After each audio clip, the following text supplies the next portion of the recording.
Essa crise, então, que vai acontecer aqui nos Balcãs, ela vai gerar o interesse de muitas outras potências. Então, esses países, eles têm uma ligação muito forte com a Rússia por causa da língua, por causa da origem. Então, eles são povos eslavos, na sua maioria. Então, o interesse russo era muito forte. E, tendo esse acesso a esses países, a Rússia ela teria uma coisa que ela ambicionava há muito tempo, que é uma saída para um mar quente. Então a Rússia ela não conseguia, ela tinha acesso ao Mar Negro, mas ela não conseguia ir para o Mar Mediterrâneo porque ali era território otomano. E ela tinha uma saída para o Oceano Pacífico, mas totalmente longe do centro de poder do Império Russo. Então existe um interesse muito forte da Rússia aqui. E essa região, nominalmente, ela passou sob o domínio do Império Austro-Húngaro. Então também era do interesse deles manter esses povos sob o seu comando, e esse território também intacto, né? O Império Austro-Húngaro, nesse momento, já era uma instituição secular, de muitos séculos.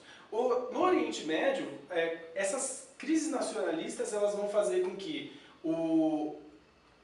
como os turcos eles estão começando a se ver como turcos, então diferentes dos árabes, isso faz com que os árabes comecem a criar essa noção também de diferença entre si. Isso vai ser também um pouco agravado por uma migração cada vez maior de povos, de judeus europeus para a região da Palestina. Então eles começam a ir para a Palestina com ambições de criar um lar nacional judeu e entram em conflito de uma forma ou de outra, porque eles são de fato europeus, e isso vai gerar conflitos depois do final da guerra, principalmente, né? Como esse balanço de poder europeu, ele era uma coisa frágil, então todo mundo queria ter o domínio ali daqueles territórios e o domínio do mercado como um todo, né, a maior fatia de mercado possível.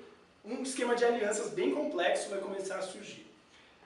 Quando a guerra ela vai acontecer, tem duas alianças que são primordiais e que vão se enfrentar. A Tríplice Aliança e a Tríplice Entente. A Tríplice Aliança, ela também às vezes ela é chamada de poderes centrais, porque na Segunda Guerra os aliados eles vão ser justamente os que lutam contra a Alemanha. Então, para não ter essa confusão, depois existe uma mudança assim, de nomenclatura. Mas nesse momento ela é a Tríplice Aliança e a Tríplice Entente que vai enfrentar essa aliança. A Tríplice Aliança ela era originalmente formada pela Alemanha e a Áustria-Hungria. A Alemanha ela chegou a ter um período de aliança com os russos, porque tanto os alemães quanto os russos eles eram impérios, existia a figura do czar, eles eram parentes entre si, então a maioria dos governantes, por exemplo, o imperador da Alemanha, Guilherme II, o czar da Rússia, eles eram primos, eles eram netos da Rainha Vitória da Inglaterra, por exemplo, então todo mundo ali estava envolvido, eles eram todos muito próximos em termos de sangue. Então, antigamente a Alemanha e a Rússia elas tinham uma certa aliança para combater um acordo para combater a França, que era uma república, né? Só que conforme a Alemanha vai se expandindo, os interesses da Alemanha e da Rússia vão entrando em conflito. Então a Alemanha ela começa a dialogar com o Império Otomano, tanto que a Alemanha faz um acordo com os otomanos para fazer uma ferrovia que fosse de Berlim até Bagdá. Isso gera um grande quiprocó, né? Essa ferrovia ela seria uma grande forma da Alemanha ter um mercado muito forte e de fazer uma aliança com os otomanos que precisavam de algum apoio europeu. Então a Rússia, como ela tinha a ambição de conquistar Constantinopla, vai começar a entrar em conflito com a Alemanha diplomaticamente por causa disso. Então a Alemanha, para se precaver de não ter que lutar sozinha, né, começa a entrar em acordo com a Áustria-Hungria, com o Império Austro-Húngaro, e também com a Itália. Então isso é chamado de Tríplice Aliança. O acordo é o seguinte: se alguém atacar um desses países, os outros países vão se comprometer a atacar de volta, né? Vai ter um desentendido aí, porque a Itália, apesar de fazer parte desse acordo, quando a guerra lá acontece, eles não se veem obrigados a fazer isso, porque a Alemanha que declara guerra e eles acabam dando um jeito de sair dessa situação. E tanto que no final, depois de 1915, eles vão lutar na guerra sim, mas do lado da Entente, né? Então, depois disso, o Império Otomano ele entra na guerra, depois de 1915, 16, e do lado dos alemães. Então, continuam sendo os poderes centrais ali. Os três são impérios, né? A Alemanha, o Império Austro-Húngaro e o Império Otomano. A Tríplice Entente, ela é formada originalmente, então ela começou com um acordo entre a Inglaterra e a França, inimigos históricos, grandes rivais, mas que viram que com o avanço da Alemanha, com o poderio bélico, econômico, financeiro dos alemães, se eles não se aliassem, eles iam perder de qualquer jeito. E eles fazem um acordo com a Rússia também. Essa união desses países para a Alemanha vai ser um grande complicador. Porque a Alemanha, o Império Alemão, nesse momento, ele está justamente entre o Império Russo e o Império Francês. Então, a chance ia ser muito grande de ter que lutar uma guerra em dois frontes. E isso era um pesadelo, porque se os alemães tivessem que lutar ao mesmo tempo contra a França e contra a Alemanha, eles não iam ter como dividir as suas forças de uma forma muito eficiente no planejamento alemão.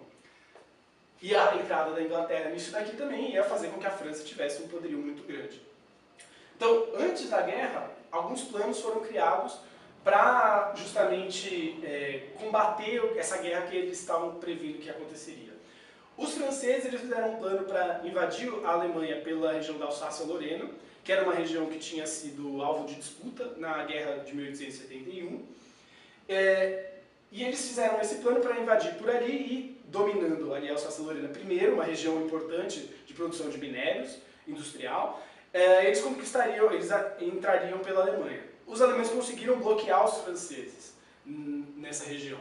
E os alemães eles tinham um outro plano, o plano Schifflin, que a ideia desse plano era sair um pouco da caixa. Então, em vez de invadir a França pela fronteira que a Alemanha tinha com a França, eles invadiram a França pela Bélgica, que é um território neutro. O plano previa que eles invadiriam, que a Bélgica deixaria eles passarem. Os belgas foram enfáticos, que eles manteriam a neutralidade deles. Então a Alemanha perdeu alguns dias por causa disso, mas invadiram a Bélgica, entraram na França, chegaram às portas de Paris. O plano deu quase certo, na verdade. Mas a Inglaterra entra na guerra por causa disso, né? Porque a Inglaterra, a França e a Alemanha tinham feito um acordo que a Bélgica permaneceria neutra. Como os alemães quebraram esse acordo, isso daria uma justificativa para a Inglaterra, não que eles precisassem muito, mas para a opinião pública inglesa, principalmente, para eles poderem entrar nessa guerra com consciência limpa, certo? Como que a guerra vai eclodir aqui? O estopim, a gente considera o grande motivo para isso, então, tem todos esses motivos esses motivos imperialistas, tem todos esses motivos subjacentes, essa luta pela dominância, mas, como qualquer coisa, precisa ter um motivo para fazer isso, né? Então, o estopim foi o assassinato do arquiduque Francisco Ferdinando, que era o herdeiro do trono austro-húngaro. Ele estava ali na Bósnia, em Sarajevo, que era parte do território austro-húngaro, e ele foi assassinado por um terrorista, Gavrilo Princip, que era de uma organização Mão Negra, uma organização sérvia. Então a ideia dessa organização era ter a Grande Sérvia, eles dominariam aquele território da Bósnia, então eles estavam realmente enfrentando o Império Austro-Húngaro, era uma organização clandestina. Quando ele é assassinado, isso gera uma comoção muito grande dentro do Império.